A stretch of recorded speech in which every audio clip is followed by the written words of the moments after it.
Imagine a place where the wind is the only clock and the sand is the only witness to the passing of 10,000 years.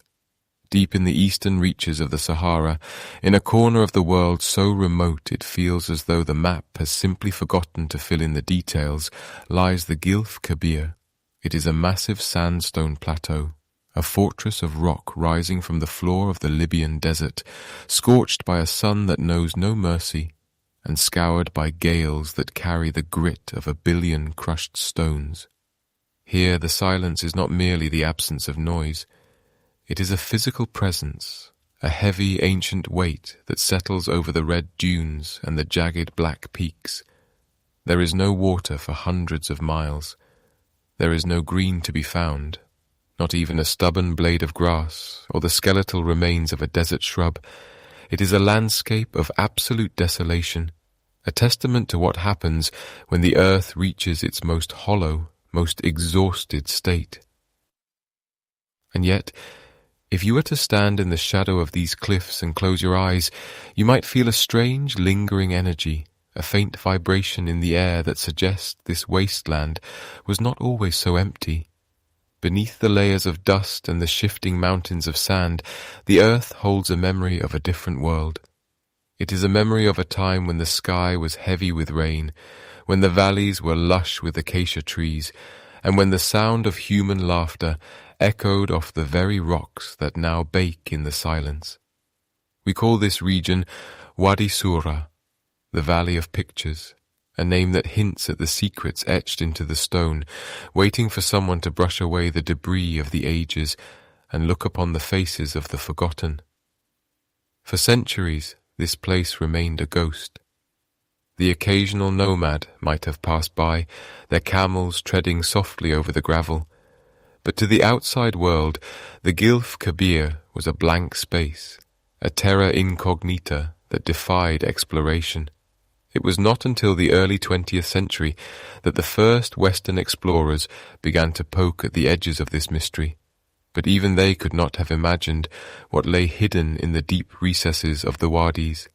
They saw only the heat and the hardship. They did not see the hands. Thousands upon thousands of tiny, delicate hands reaching out from the rock as if trying to touch a world that had long since moved on without them. As you settle into your covers and let the weight of the day begin to drift away, you are joining a journey into the heart of this lost world. Here at the Slumber Archives, we gather these fragments of the past to help you find peace in the present, sharing new history narrations every single day to guide you into a restful sleep. If you find comfort in these stories of deep time and hidden wonders, please consider subscribing so you never miss a nightly voyage, and perhaps leave a like to help other weary travelers find their way to our fireside. Now let us return to the quiet shadows of the desert, where the sand is beginning to reveal its greatest secret. It was the year 2002. Two explorers, Massimo and Jacopo Foggini, were navigating the rugged terrain of the Gilf Kebir, their vehicles kicking up plumes of fine ochre dust that hung in the air like curtains. They were not looking for a miracle. They were simply looking to see what was there, driven by that peculiar human itch to stand where no one else has stood for 1,000 years. As they moved along the base of a massive sandstone cliff, they came upon a natural overhang, a rock shelter so vast it looked like the gaping mouth of some subterranean beast. It was nearly 20 meters wide and 7 meters high, a cathedral of stone carved by the slow, patient hands of wind and erosion over millions of years. Stepping out of the blinding glare of the midday sun and into the cool blue shadow of the shelter, the men felt a sudden shift in the atmosphere. The air was still. The temperature dropped, and the smell of ancient, dry dust filled their lungs. As their eyes adjusted to the dim light, they looked up at the walls, and they stopped breathing. Every inch of the rock was covered. It was not just a few drawings or a stray marking here and there. It was a riot of colour, a chaotic, beautiful and haunting tapestry of life. There were giraffes with their long, elegant necks stretching toward the ceiling. There were humans swimming through invisible currents. And there were the beasts, strange headless creatures with thick bodies and spindly legs, moving in a silent procession across the stone. But most striking of all were the hands, hundreds of them.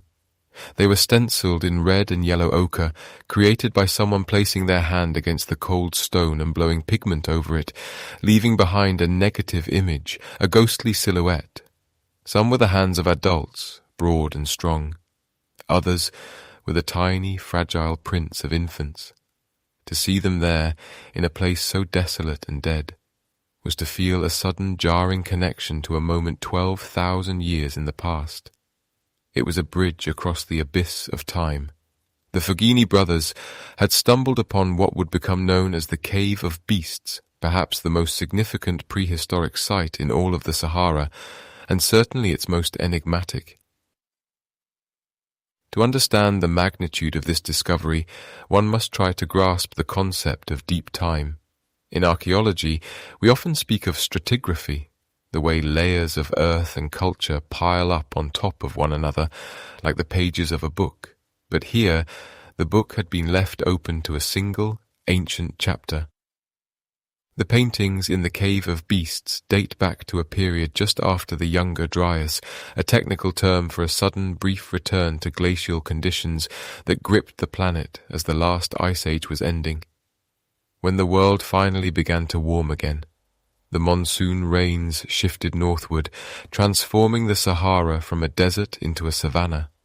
This was the Green Sahara, a land of lakes and rivers, of hippos and crocodiles, where the Gilf Kebir was not a barren plateau, but a lush highland teeming with life.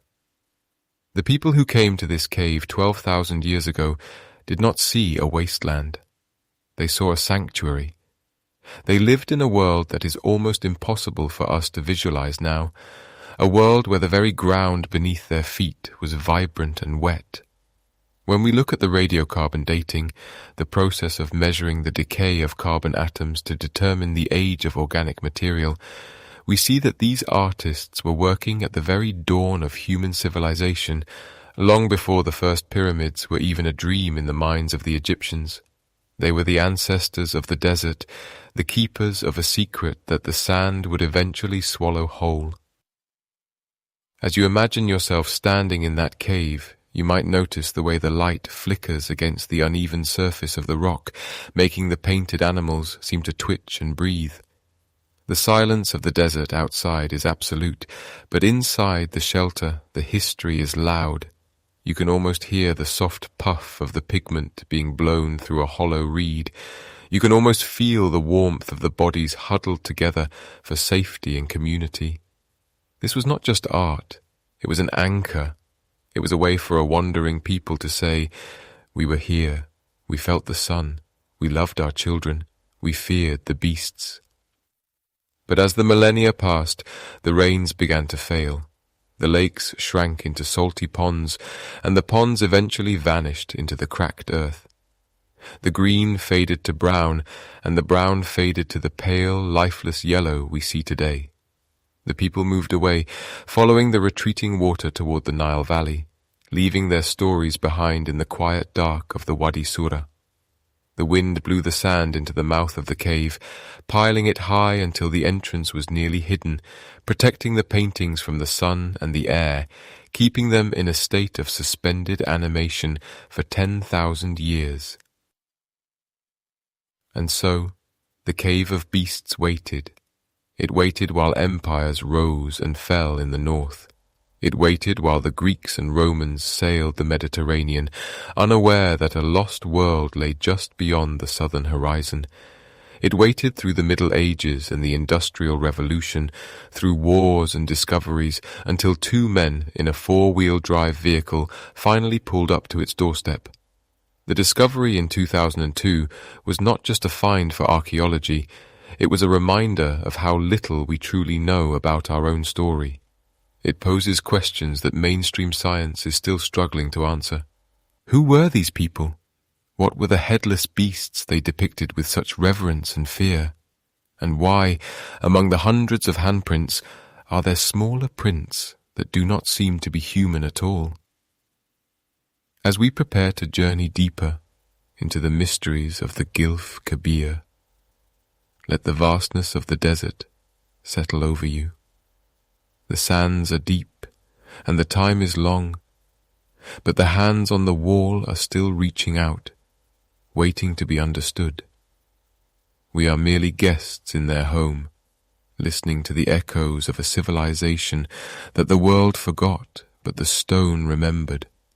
And as the night grows still, we will listen to what the silence has to tell us about the green land that was and the secrets that still lie buried beneath the golden dunes. Close your eyes and imagine the sound of a steady, rhythmic rain falling against a surface that has not known moisture for 1,000 years. It is a sound that feels impossible in the modern Gilf Kebir, where the air is so dry it seems to crackle, and the sun bleaches the memory of water from the very stones. Yet, if we could step back through the thin veil of time, back some 10,000 years into the early Holocene, the silence of the Sahara would be replaced by the low lowing of cattle, the rustle of tall savanna grasses, and the deep, resonant splash of oars hitting the surface of a lake that no longer exists. We are entering the era of the African humid period, a radical transformation of the landscape that challenges everything we think we know about the permanence of the earth. During this window of deep time, the tilt of the earth's axis shifted ever so slightly, beckoning the summer monsoons of the tropics to drift northward, deep into the heart of what is now the world's largest hot desert. The change was not subtle, it was a rebirth. The golden dunes we see today were once carpeted in a lush, verdant green, and the jagged, sun-scorched wadis were flowing rivers, teeming with life.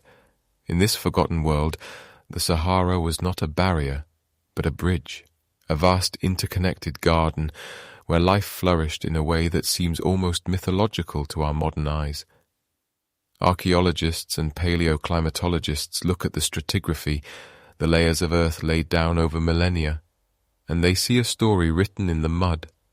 They find the fossilized remains of crocodiles and hippopotamuses in places where there is now nothing but dust for hundreds of miles. They find the pollen of oak and walnut trees and the delicate shells of freshwater mollusks buried beneath meters of shifting sand. This was the Green Sahara, a landscape defined by what scientists call the megalakis. One of these, Lake Mega-Chad, was once larger than all the Great Lakes of North America combined, an inland sea that regulated the climate and provided a sanctuary for everything that breathed. In this vibrant world, the early hunter-gatherers of the Holocene were not struggling to survive in a wasteland. They were masters of a land of plenty. As the monsoons grew more reliable, these nomadic groups began to shift their patterns, following the seasonal rains as they moved across the plains. They were a people in motion, tracking the migrations of giraffe, elephant, and ostrich, their lives dictated by the pulse of the water.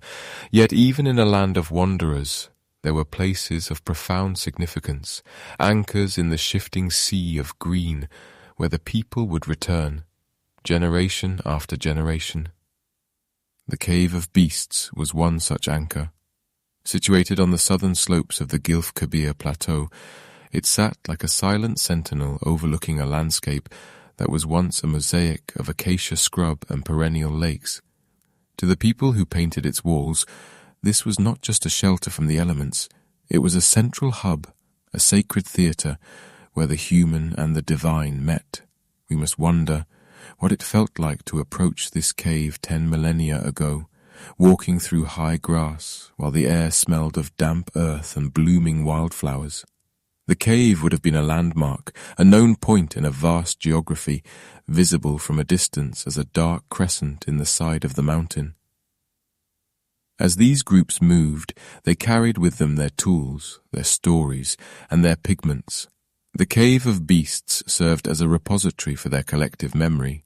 It was a place where different bands of hunter-gatherers might have met to trade, to find partners, and to share the news of the rains.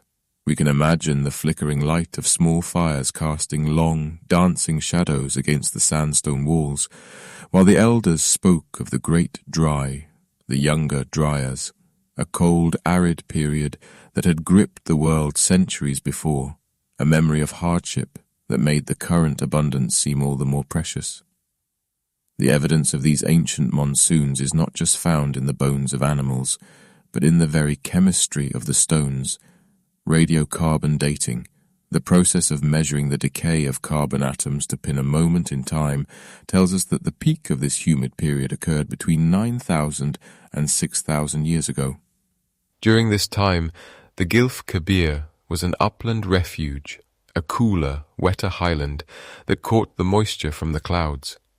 It was a paradise of sorts, but a fragile one, entirely dependent on the celestial mechanics of the planet's wobble. And so, the people of the Cave of Beasts lived in a world of transition. They were witnessing the slow, majestic unfolding of a climate cycle that we are only just beginning to map. They saw the lakes rise and fall, and they saw the animals change their paths. Their art reflects this deep connection to the environment. They did not paint the desert. They painted the life that the water brought. They painted the beasts that shared their world, and they painted themselves, often in strange, ethereal poses that suggest a spiritual life far more complex than we often credit to our distant ancestors. As the years passed, the Cave of Beasts became a palimpsest, a surface worked and reworked, where new meanings were layered over the old. The handprints, those delicate stencils of human presence, were placed there by people who knew the land intimately. They knew which roots were sweet and which were bitter. They knew the timing of the stars and the behavior of the clouds. When they pressed their hands against the rock and blew pigment over them, they were not just making art. They were claiming a space in a world that was constantly changing. They were saying, "We were here when the grass was tall and the water was sweet." The green Sahara was not a static thing. It was a living, breathing system that pulsed with the seasons. In the height of summer, the rains would turn the dry wadis into raging torrents, filling the depressions in the land and creating temporary oases that would teem with life for months.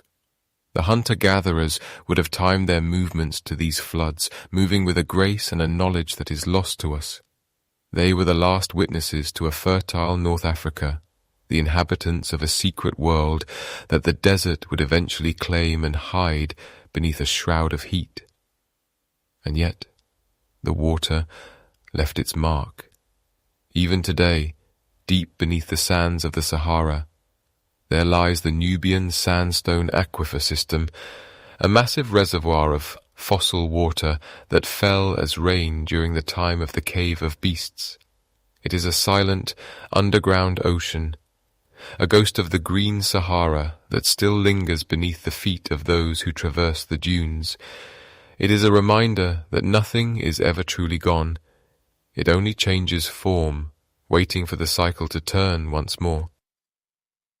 As we contemplate the vast lake systems that once stretched across this horizon, we realize that the Cave of Beasts was more than a home. It was a sanctuary of the mind. It provided a sense of permanence in a world where the rains could be fickle and the herds could vanish. The people who gathered there were part of a vast, continent-wide network of humanity, connected by the shared experience of a changing earth. They were the pioneers of the Holocene, the architects of a way of life that flourished for thousands of years before the sands began their slow, inevitable encroachment. But the desert is patient. As the earth's tilt continued its slow, rhythmic shift, the monsoons began to retreat southward. The lakes began to shrink, their edges crusting with salt. The tall grasses gave way to scrub, and the scrub gave way to sand. The people of the Gilf Kebir would have noticed the change over generations, a little less rain each decade, a little more dust in the wind. The migration patterns shifted again, drawing the people toward the last remaining sources of permanent water, toward the Nile Valley and the hidden oases. But before they left us their hands. They left us the images of the beasts they admired and the spirits they feared. They left us a record of a time when the world was green and the Sahara was a land of life rather than a land of silence. As the night deepens and the cold air of the desert settles around us, we can almost hear the echoes of their voices carried on a wind that has been blowing for 12,000 years.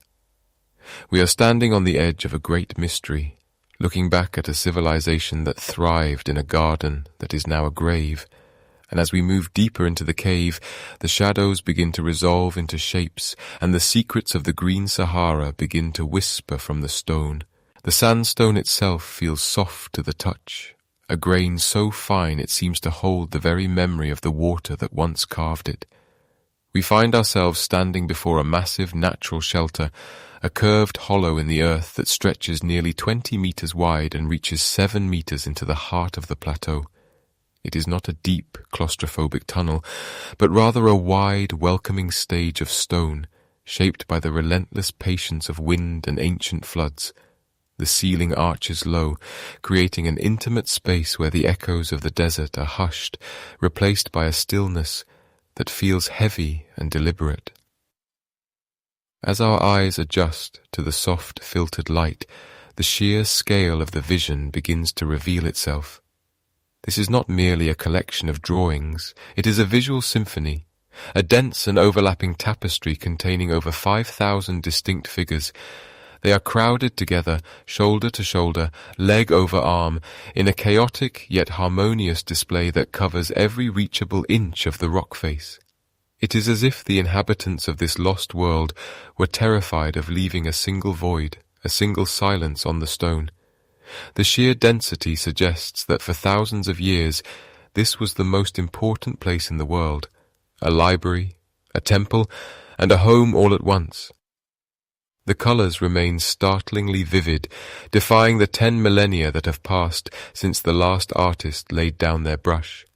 We see the deep, earthy reds of iron-rich hematite, the bright, sunny yellows of limonite, and the ghostly, stark whites of kaolin clay. These pigments were ground by hand, mixed with water or perhaps animal fats, and applied with fingers, feathers, or brushes made of chewed wood. The preservation is a miracle of the desert's aridity, a gift from the very heat that destroyed the green Sahara. Because the air here is so dry, the minerals have bonded with the sandstone, becoming part of the rock's own skin rather than a mere layer sitting upon it. When we look closer, we begin to see the stratigraphy of the art, the way these images are layered one atop the other, like the pages of a forgotten book. Archaeologists use this term, stratigraphy, to describe the chronological layers of a site, and here the stone serves as its own timeline. There are figures that seem faded and ancient, half buried beneath more recent additions that pulse with a fresher energy. This layering tells us that the cave of beasts was not decorated in a single generation or even a single century. It was a site of continuous use, a sacred space where people returned century after century, adding their own stories to the ghosts of their ancestors. Amongst the swirling mass of imagery, the handprints act as a bridge across time. There are hundreds of them, created by placing a hand against the rock and blowing pigment over it, leaving a negative silhouette.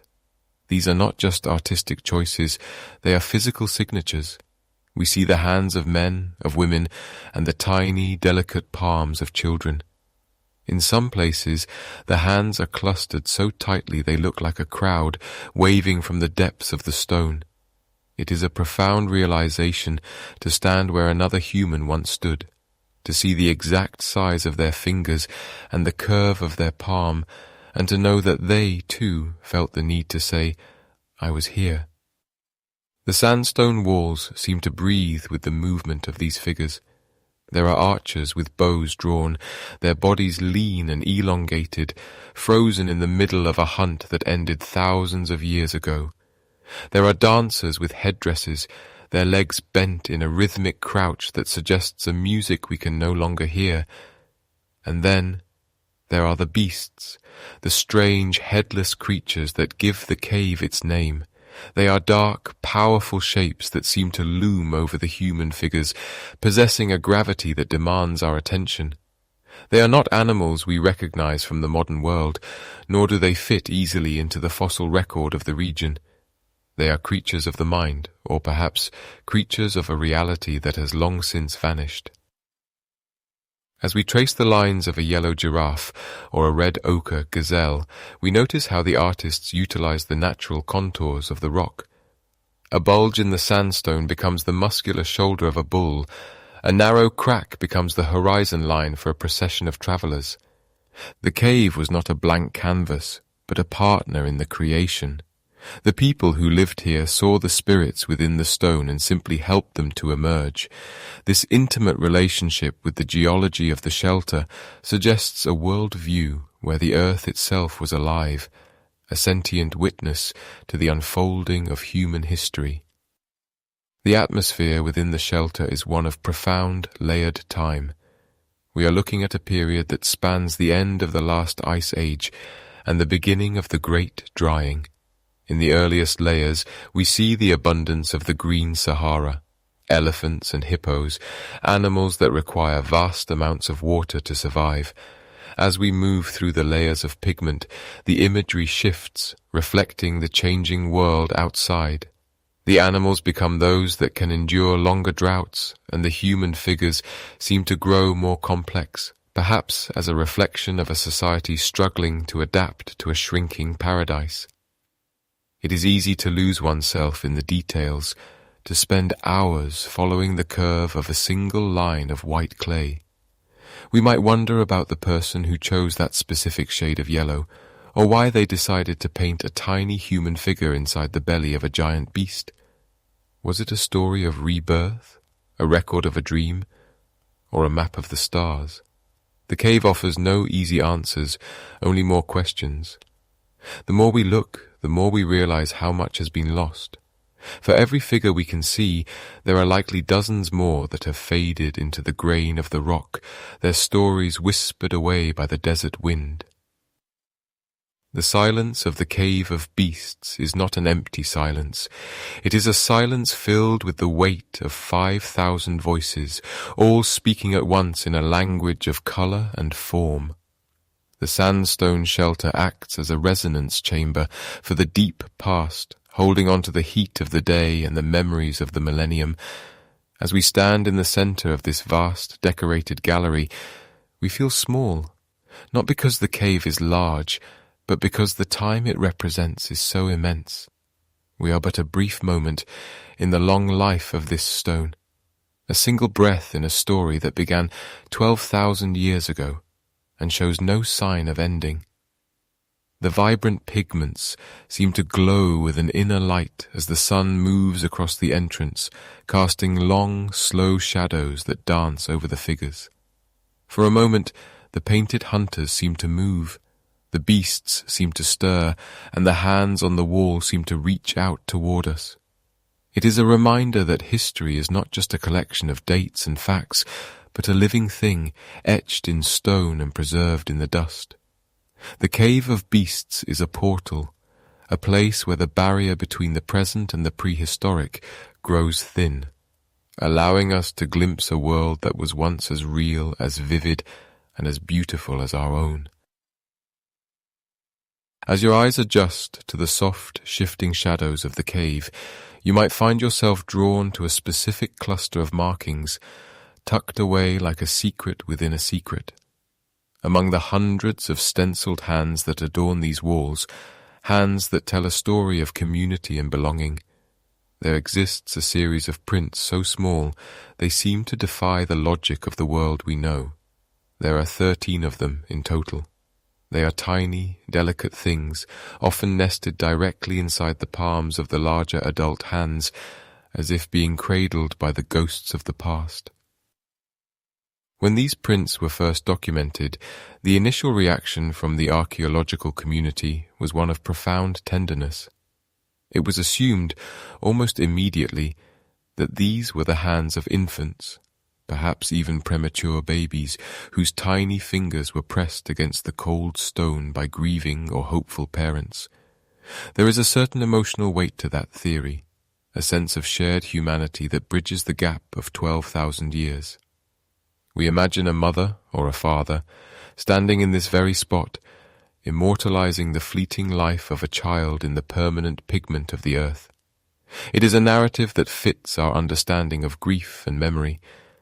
But as the years passed, and as science brought new tools to the dust of the Sahara, the mystery began to shift into something far more enigmatic.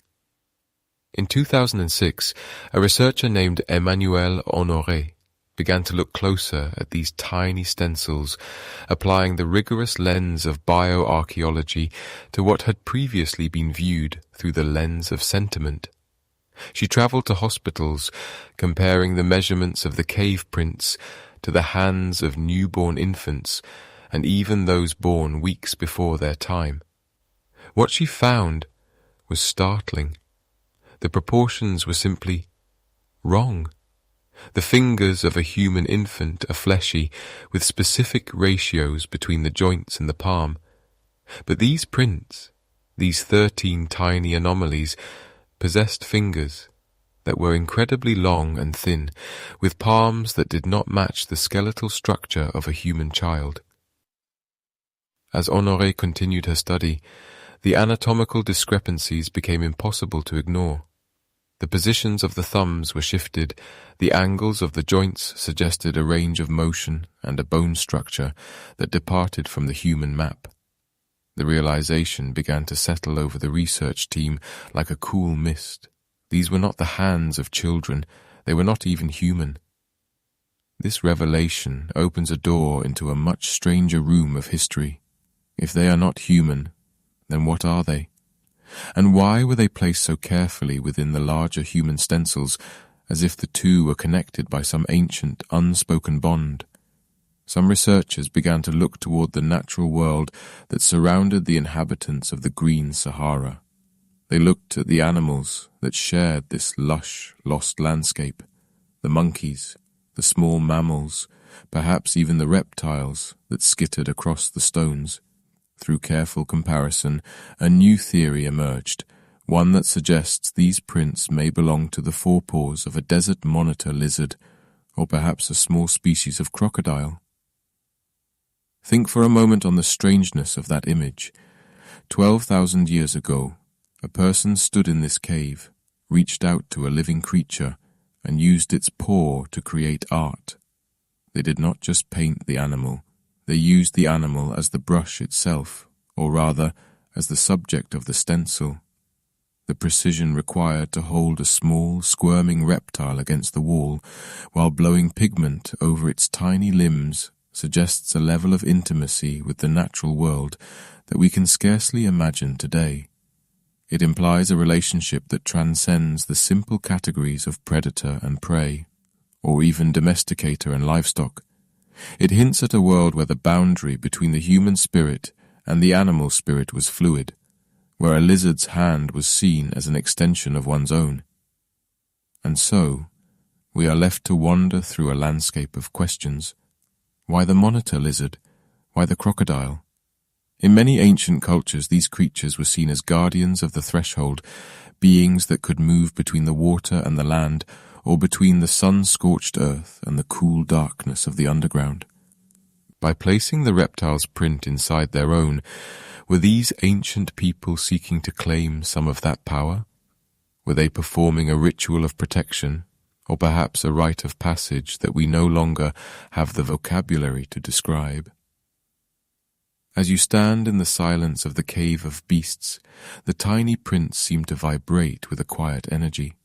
They represent a moment of contact, a physical touch between two different forms of life, preserved in a layer of ochre and charcoal. It is a reminder that the further we look back into the deep time of our species, the less we seem to know for certain. The Sahara's last secret may not be a city or a treasure, but a way of seeing the world that we have long since forgotten.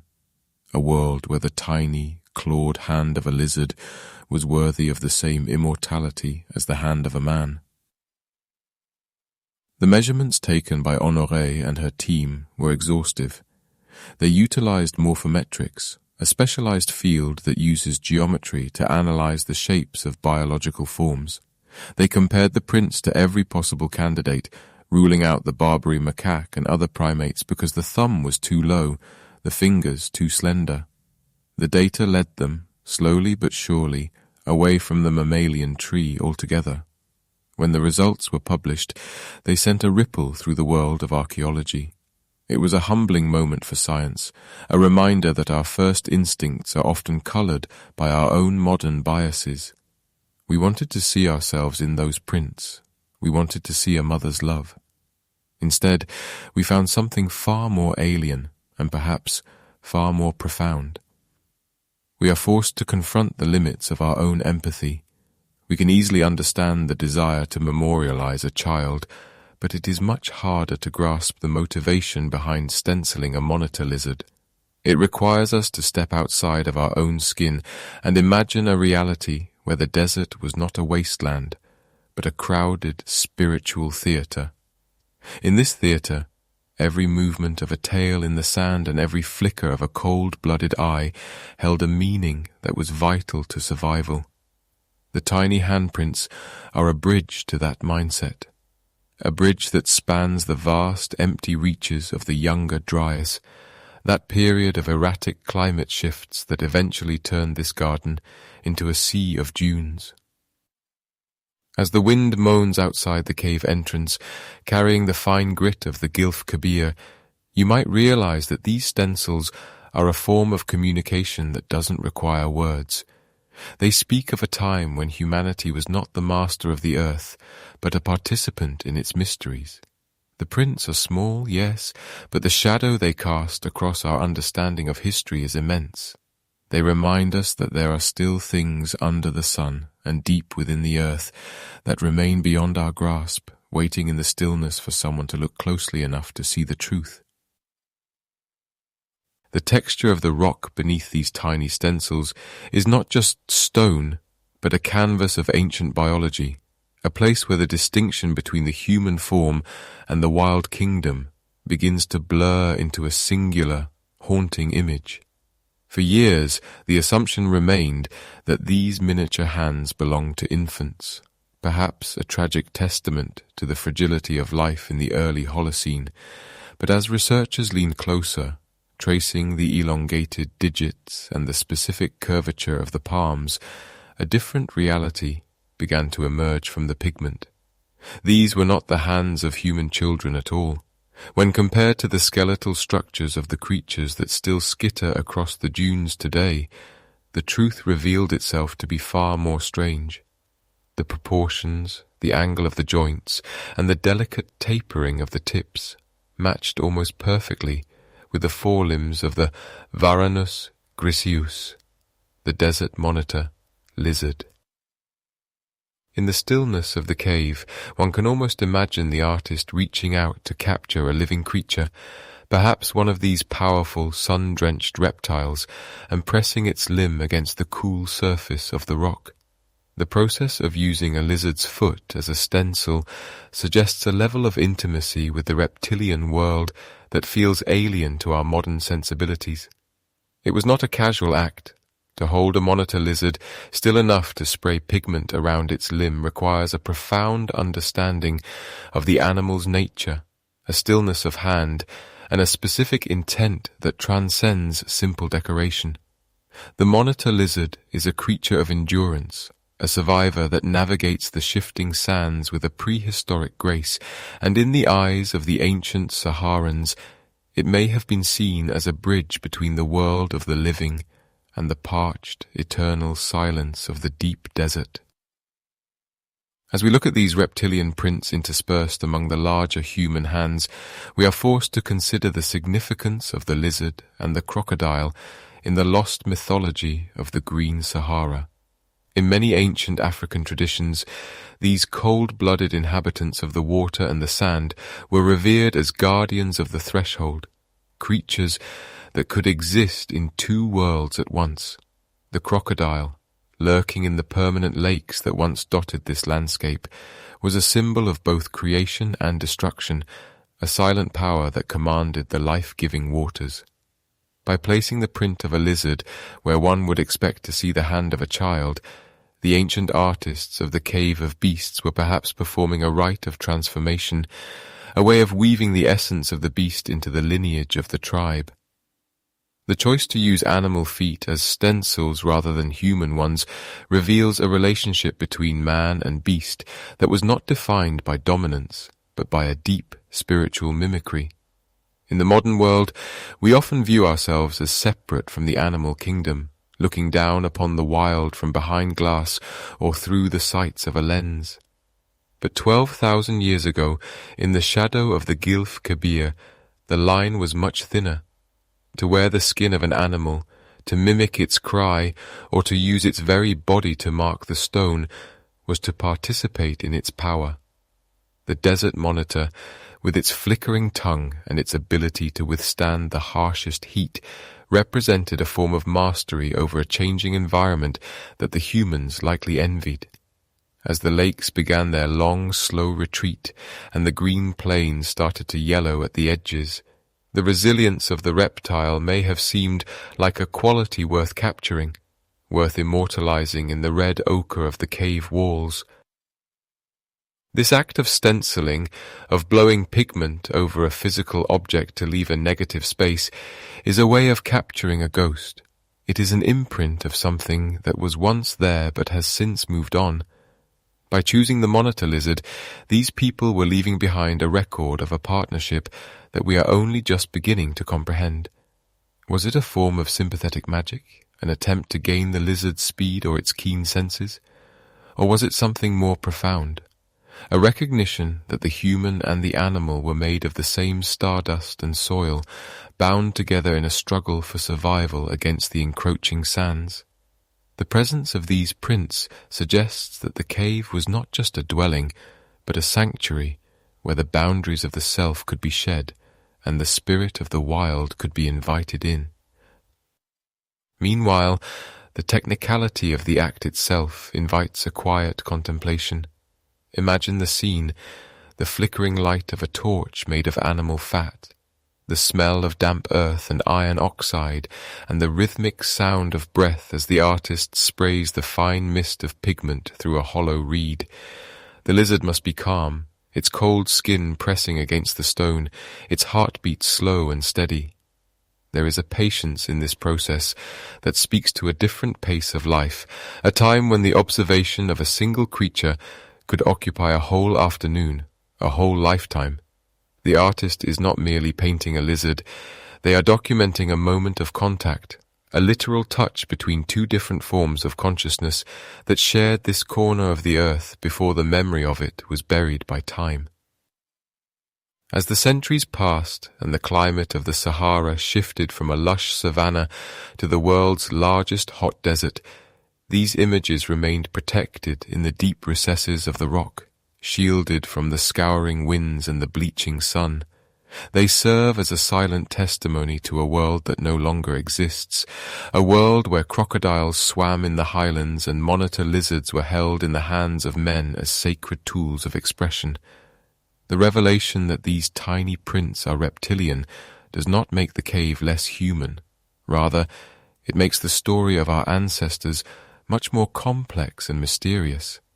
It suggests that our early attempts at art were not just about us, but about everything we saw around us, every wing, every claw, and every scale that shared our journey through the deep time of the African continent. We are left to wonder what other secrets are hidden in the pigment, what other species were honored in the dark corners of the Gilf Kebir. The use of animal stencils is a rare phenomenon in rock art, making the Cave of Beasts a singular archive of ancient thought. It challenges our assumptions about the primitive mind, revealing instead a culture capable of sophisticated symbolic replacement. In the mind of the ancient Saharan, perhaps the hand and the claw were interchangeable, both being instruments of the soul's will. As we stand in the silence of the cave, The tiny reptilian fingers seem to reach out across 12 millennia, reminding us that we have never been alone in this landscape, and that the secrets of the past are often hidden in the most delicate of details, waiting for a moment of stillness to be understood. If you look closely at the central frieze, your eyes will eventually settle upon a shape that defies the natural order of the African savanna. It is a presence that feels less like an animal and more like a dream captured in pigment, a silhouette that seems to have drifted into our world from a place where the rules of biology do not apply. This is the beast, the titular enigma of the cave, and to look upon it is to realize that the ancient inhabitants of the Gilf Kebir were not merely chronicling the world they saw, they were mapping the landscapes of the impossible. The beasts are not singular. They appear several times across the rock face, rendered in a deep earthy red that has survived the blistering heat of 12,000 years. At first glance, the mind tries to categorize them, searching for the familiar lines of a lion, a hippopotamus, or perhaps a long-extinct species of megafauna. But the mind quickly falters. These creatures are headless, or perhaps their heads are so small and tapered that they vanish into the curve of a muscular neck.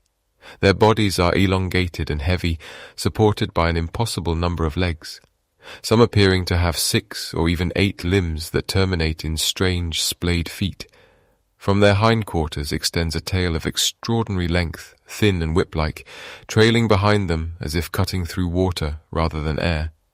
They possess a surrealist quality that stands in stark contrast to the standard prehistoric realism found in other Saharan sites, where giraffes and cattle are rendered with anatomical precision. Here, in the Cave of Beasts, the artist abandoned the physical world to give form to something entirely metaphysical. There is a strange rhythmic beauty to these creatures, a sense of heavy, deliberate movement that seems to slow the passage of time as you trace their outlines. They do not appear to be running or hunting. They simply exist, occupying the center of the mural as the primary gravity around which all other life orbits. The texture of the paint suggests a creature of immense mass, a being that carries the weight of the earth itself. Scientists and archaeologists have spent decades debating the origin of this imagery, wondering if it represents a composite of various animals, a creature born of the collective fears and wonders of a people living on the edge of a changing climate. It is a reminder that for the ancient mind, the boundary between the seen and the unseen was porous, and that the most powerful truths were often those that could not be found in the light of day. As we observe the interaction between these beasts and the human figures that surround them, the mystery deepens into something more profound. The humans are not fleeing in terror, nor are they brandishing spears in an act of conquest. Instead, they seem to be drawn toward the creatures. In several places, rows of tiny, stick-like human figures appear to be walking toward the beast, or perhaps even entering it. Some are positioned beneath its belly, while others seem to be floating around its limbs in a state of weightless suspension. This visual dialogue suggests a relationship that is not one of predator and prey, but rather one of profound spiritual significance. One theory posits that the beast acts as a protector, a divine guardian of the community that offers sanctuary within its massive otherworldly frame. In this interpretation, the creature is a source of life, a cosmic womb that shelters the tribe from the harsh uncertainties of the desert. However, there is a darker, more somber possibility that lingers in the silence of the cave.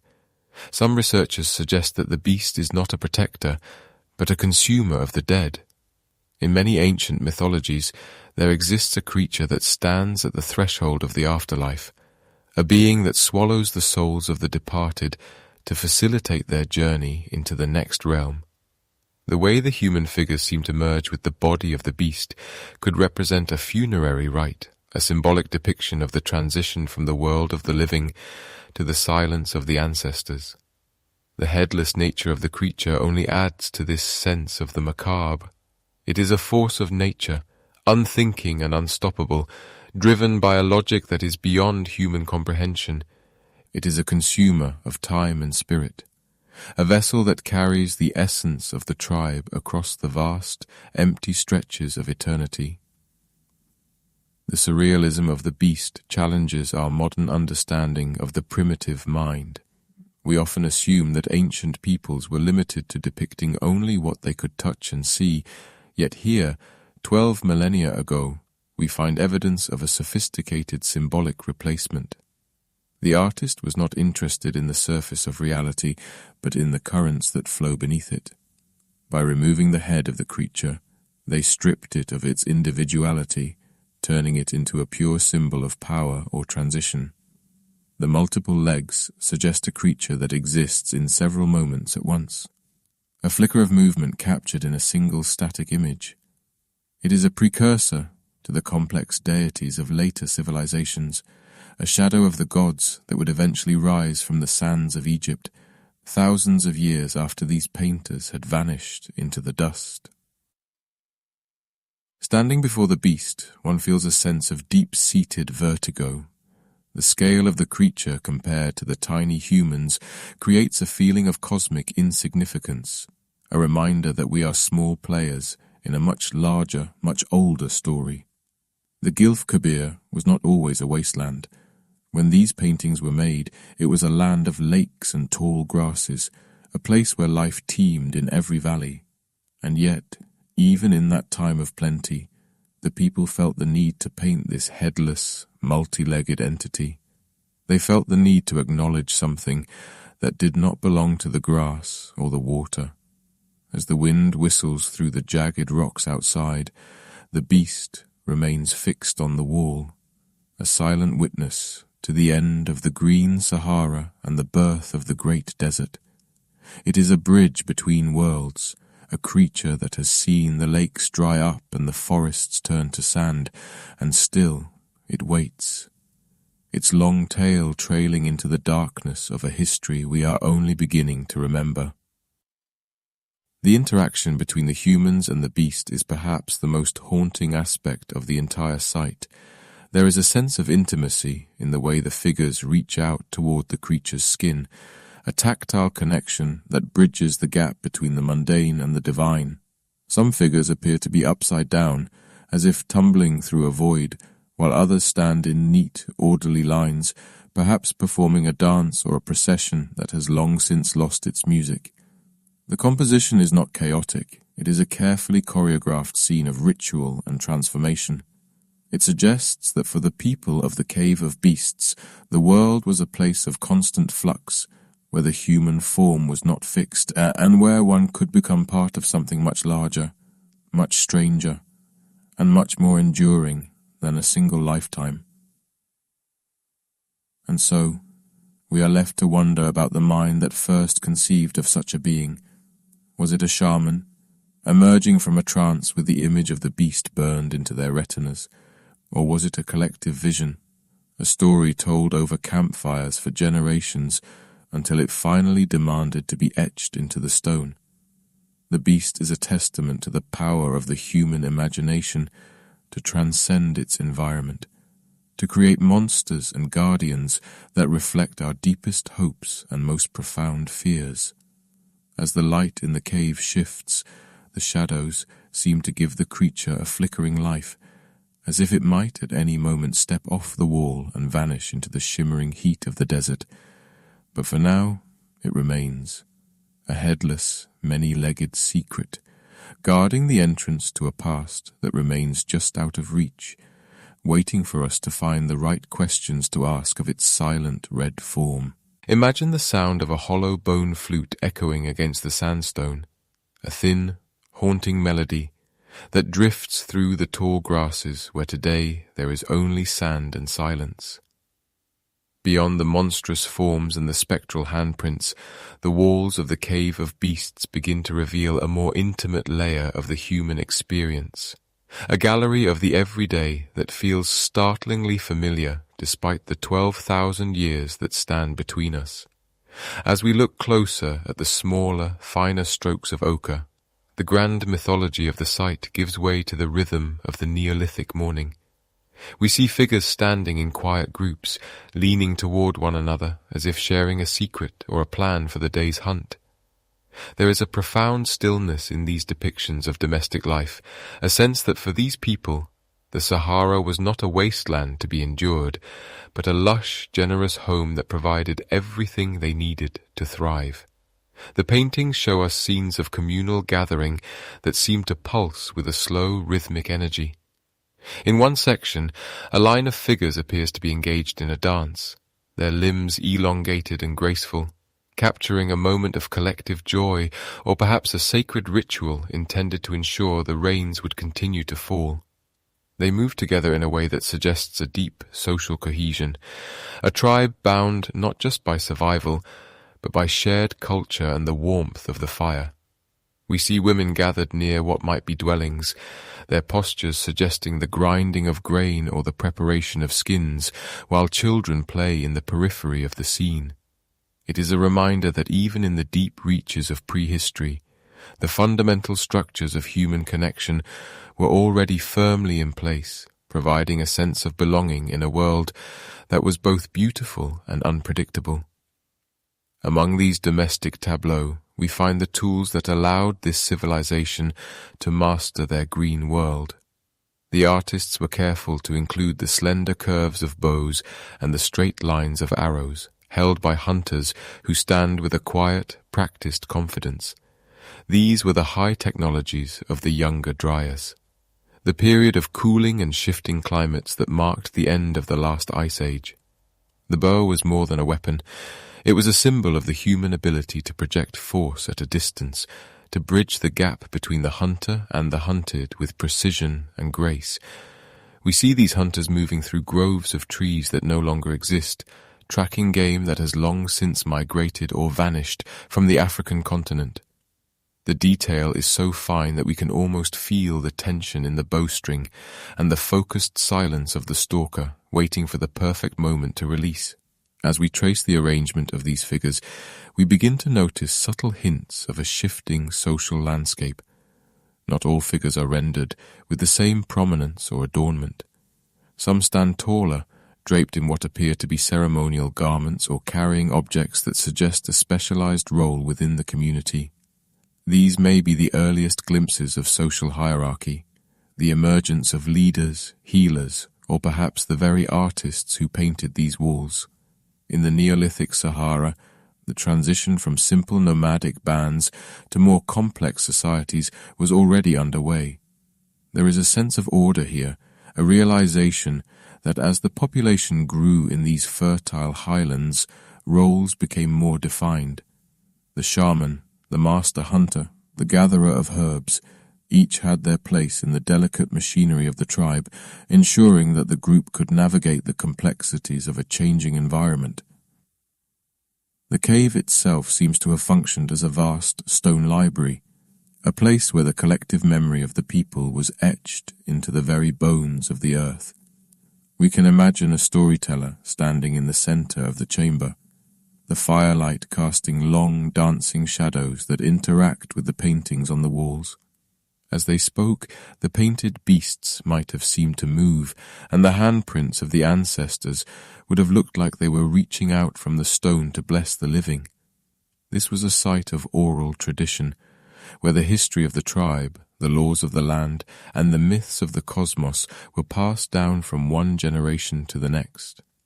The repetition of certain motifs across the walls suggests a curriculum of sorts, a visual language that every member of the tribe would have understood from childhood.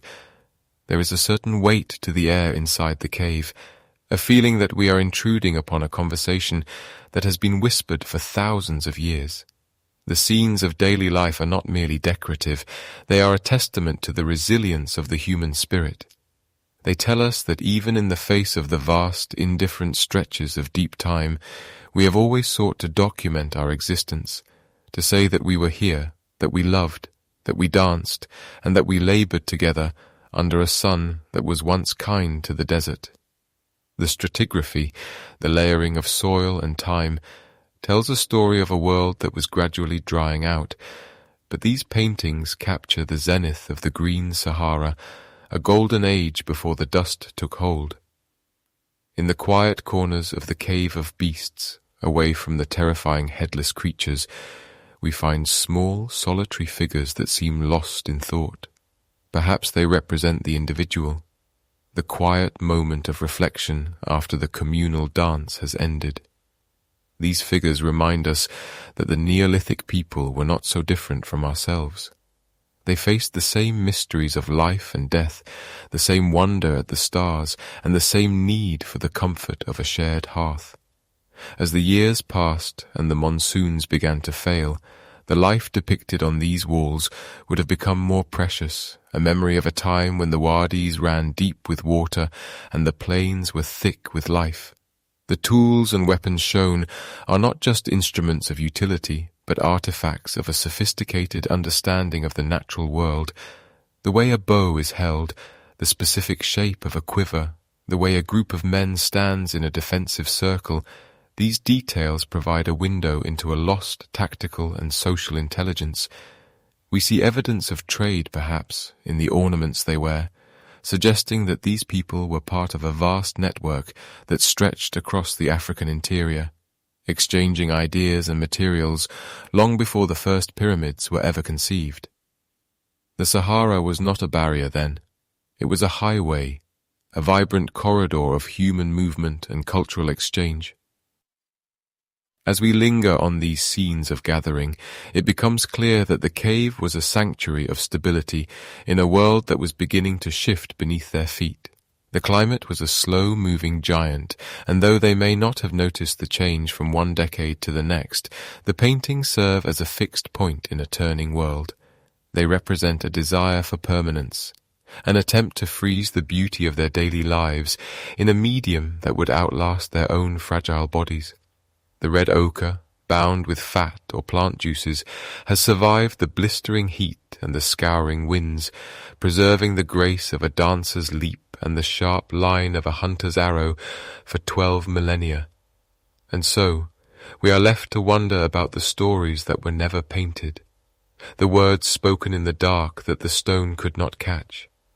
We see the communal gatherings, but we can only guess at the songs they sang.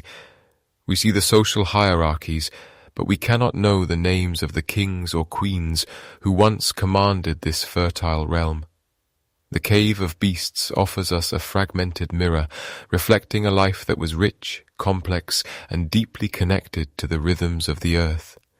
It invites us to sit in the stillness and listen to the echoes of the Neolithic, to feel the presence of those who once called this parched wilderness a garden. The mystery of the Sahara's last secret is not just in the monsters on the walls, but in the quiet, enduring humanity of the people who stood before them, carving a legacy out of the silence of the stone, waiting for a future they could never have imagined to look back and remember them. Imagine for a moment the sound of a dry wind whistling through a hollow bone flute, or the soft, rhythmic thud of feet dancing upon earth that is still damp with the memory of rain. As we turn our eyes from the shadows of the monsters, we find ourselves surrounded by a vibrant procession of life that seems almost impossible in the context of the modern, windswept Gilf Kebir. The walls of the Cave of Beasts are not merely a canvas for the supernatural, they are a sprawling, stone-bound ledger of a world that has long since surrendered to the sand. Here, the rock breathes with the presence of creatures that no longer walk these latitudes, rendered with a grace and fluidity that suggests the artists did not merely observe these animals, but lived in a profound spiritual symphony with them. Across the sandstone surface, we see the elongated necks of giraffes reaching toward invisible canopies, their bodies captured in delicate ochre strokes that suggest the dappled patterns of their hides. Beside them, ostriches appear to be in mid-stride, their powerful legs frozen in a state of perpetual motion, while gazelles leap across the cracks in the stone with an elegance that defies the weight of 12,000 years. There is a strange, quiet magic in seeing these figures here, in a place where the nearest standing water is hundreds of miles away, and the only vegetation is the occasional hardy scrub clinging to a sun-bleached wadi. It forces us to confront the reality of the Green Sahara, a time when this parched plateau was a mosaic of grasslands, permanent lakes, and acacia groves. The biodiversity recorded on these walls is staggering, revealing an ecosystem that was as rich and varied as the modern Serengeti. We see the heavy silhouettes of hippopotami and the curved horns of antelopes, each line drawn with a confidence that speaks to a deep, intimate knowledge of anatomy and behavior. The artists utilized a sophisticated understanding of herd dynamics, grouping the animals in ways that suggest social interaction and collective movement. Some figures overlap, creating a sense of depth and three-dimensionality, as if the viewer is standing on a ridge looking down at a valley teeming with life. There is no clutter here, only a purposeful, flowing arrangement that guides the eye from one species to the next, weaving a narrative of abundance and vitality. Yet, it is what we do not see that offers perhaps the most profound revelation about the age of these paintings. In the later rock art found across North Africa, the landscape is dominated by images of cattle, vast herds of domesticated cows that signal the rise of pastoralism and the changing relationship between humans and the natural world. But here, in the oldest, deepest layers of the cave of beasts, the cattle are entirely absent. There are no tethers, no pens, no signs of the slow, steady heartbeat of a herding society. This absence serves as a chronological anchor, a silent testimony that these images were created in a pre-pastoral era, long before the first wild ox was brought under the yoke of human will. We are looking at a world of pure hunters and gatherers, a time when the boundary between the human and the wild was a thin, permeable veil. Archaeologists use a method called stratigraphy to understand these layers, a process of reading the history of the wall, much like the rings of an ancient tree. By observing how certain pigments lie beneath others, and noting the total lack of domesticated species, they can place these works firmly in the early Holocene, perhaps even reaching back into the final, shivering centuries of the Younger Dryas, a period of abrupt cooling and climate upheaval that preceded the warming of the world. The people who painted these giraffes and gazelles were witnessing the birth of a new age, a brief window of time when the desert bloomed and the rains were frequent and kind. The artistic techniques employed here are remarkably sophisticated for a civilization lost to deep time. There is a sense of active space where the natural contours of the rock are used to give muscle to a beast or shadow to a valley. The pigments, red and yellow ochres, white clays and charcoal, were ground by hand and mixed with binders like animal fat or plant resins, creating a medium that has survived the blistering heat and scouring winds of 12 millennia. As we trace the curve of a gazelle's back, we can almost feel the artist's hand moving across the stone, trying to capture the essence of speed, the vibration of a life that was always in motion. This focus on wild fauna tells us something vital about the local ecosystem's biodiversity and the way these ancient people perceived their place within it. To them, the giraffe was not just a source of food or hide, it was a pillar of the horizon, a creature that bridged the gap between the earth and the sky. The ostrich was a symbol of swiftness, a feathered ghost of the plains. By choosing to depict these animals in such detail, the inhabitants of the cave of beasts were documenting their reality.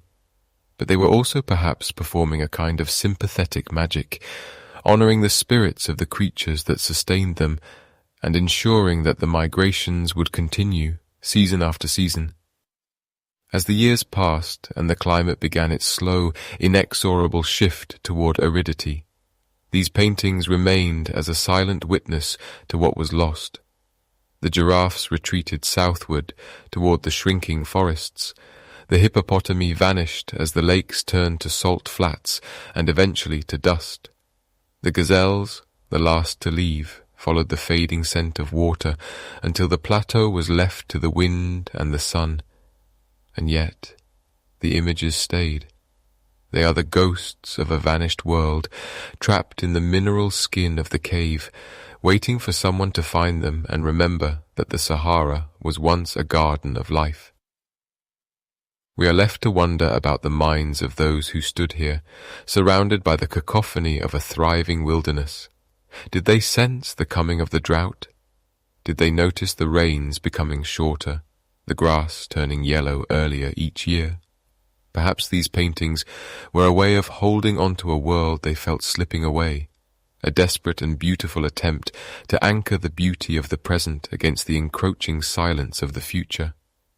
The sheer variety of life depicted suggests a time of immense security and plenty, a golden age of the Sahara that exists now only in the dreams of the stone. The absence of cattle also suggests a different kind of social structure, one that was likely more egalitarian and mobile than the settled cultures that would follow. Without the need to protect herds or defend territory, these people moved with the seasons, following the animals they painted with such reverence. Their art was not a display of ownership, but a record of participation. They were part of the herd, part of the landscape, part of the endless cycle of birth and death that played out across the greening plains. And so, as we look upon the faded reds and yellows of the cave of beasts, we are not just looking at art. We are looking at a biological map of a forgotten paradise. We are seeing the world through the eyes of those who knew every watering hole, every migration route, and every subtle change in the wind. The mystery of the Sahara's last secret is written in the stride of a painted ostrich and the leap of a stone-carved gazelle, reminding us that the earth is ever-changing, and that beneath the sands of the present lie the vibrant, breathing memories of a world that once was. The air within the cave of beasts carries a different weight than the heat of the Gilf Kebir plateau outside. It is a stillness that feels less like an absence of sound and more like a held breath, a silence that has persisted for 12,000 years. As we look closer at the walls, the practicalities of the hunt and the catalogue of animals begin to dissolve into something far more internal, something that exists in the twilight space between the waking world and the realm of the spirit. We find ourselves drawn to the human figures, those tiny, slender silhouettes that seem to defy the very laws of gravity. They do not walk upon the earth as we do. They possess no ground lines, no horizon to anchor them to the stone. Instead, they drift. They float through the ochre pigment as if suspended in a subterranean sea or a dream-heavy sky. Archaeologists and historians often speak of these figures in the context of shamanism, a term used to describe the ancient practice of entering altered states of consciousness to communicate with the unseen. In the flickering light of a primitive lamp, perhaps fueled by animal fat, these painted figures would have seemed to dance and shimmer against the uneven rock. To the people of the Holocene, this cave was likely not a mere shelter, but a thin place, a point of contact where the veil between the physical and the metaphysical was at its most transparent. The lack of a floor beneath these painted feet suggests a journey not of the body, but of the soul. It is the visual language of the trance state, where the spirit detaches from the heavy burden of the flesh and wanders through the vast, dark corridors of the mind. We might imagine a young initiate standing in the cool shadows of this cavern, surrounded by the handprints of their ancestors, those small, stenciled ghosts that seem to reach out from the rock face. These handprints, some of which are so small they were once mistaken for the hands of infants, but are now believed to be the prints of reptiles or small desert creatures, create a bridge across time. The act of placing one's hand against the stone and blowing pigment over it was a ritual of belonging, a way of saying, "I am here," while simultaneously merging one's identity with the very bones of the earth. It is a spiritual passage, a rite of initiation, where the candidate leaves behind the bright, scorching certainty of the desert sun to encounter the mysteries hidden in the dark. This sense of spiritual wandering is not unique to the Cave of Beasts, for the Sahara is a landscape dotted with these ancient cathedrals of stone. If we were to travel hundreds of miles to the west, to the high plateau of Tassili Najer in modern-day Algeria, we would find a striking resonance. There, too, are the great gods, and the floating figures that seem to navigate a dreamscape. The similarities across such vast distances suggest a shared cosmology, a deep-rooted belief system that spanned the greening Sahara. In Tassili, the figures are often more elaborate, adorned with strange headpieces and surrounded by symbols that elude modern translation. Yet the core essence remains the same, the depiction of a reality that is not limited to what the eyes can see during the day. In these sites, the shaman or the elder served as a navigator, one who could traverse the stratigraphy of the spirit, the different layers of existence that lie buried beneath our daily concerns. Just as a modern geologist reads the layers of sediment to understand the history of the earth, the ancient inhabitants of the Sahara may have viewed their rituals as a way to access the deeper layers of time and memory. The Cave of Beasts, with its strange headless creatures and its swarms of floating humans, functions as a map of this interior geography. It tells us that for the people of 12,000 years ago, the world was alive with intent, and every animal, every rock, and every gust of wind carried a message from the ancestors. As we linger in this section of the cave, the figures seem to suggest a state of perpetual becoming. They are caught in the middle of their transformations, neither fully here nor fully gone. It is a reminder of the limits of our own understanding, a humble acknowledgement that there are parts of the human experience that cannot be captured by radiocarbon dating or chemical analysis of pigments. The beasts themselves, those large enigmatic shapes that give the cave its name, might be seen as guardians of this threshold, standing watch over the entrance to the unconscious. They are the embodiments of the wild, the untamable forces of nature that the shaman sought to negotiate with through dance, song, and the application of color to stone. This was a world where the boundary between human and animal was fluid, where a hunter might take on the spirit of the gazelle to better understand its movements, and where the gazelle might, in turn, be honored as a sacred guest. The floating figures represent the ultimate expression of this fluidity, a liberation from the constraints of the physical form. As the years passed and the Sahara began its slow, inevitable transformation back into a desert, these rituals likely became even more vital, a way to plead with the spirits for the return of the rains, or to seek guidance in a landscape that was becoming increasingly hostile. And so, we are left to wonder about the last person to paint in this cave, the last shaman to lead a group of trembling youths into the darkness, to touch the cool stone and see the visions of their fathers. Did they know that the green world was fading? Could they feel the encroaching sands in the dry sting of the wind? Perhaps these paintings were not just a record of what was, but a desperate prayer for what they feared to lose.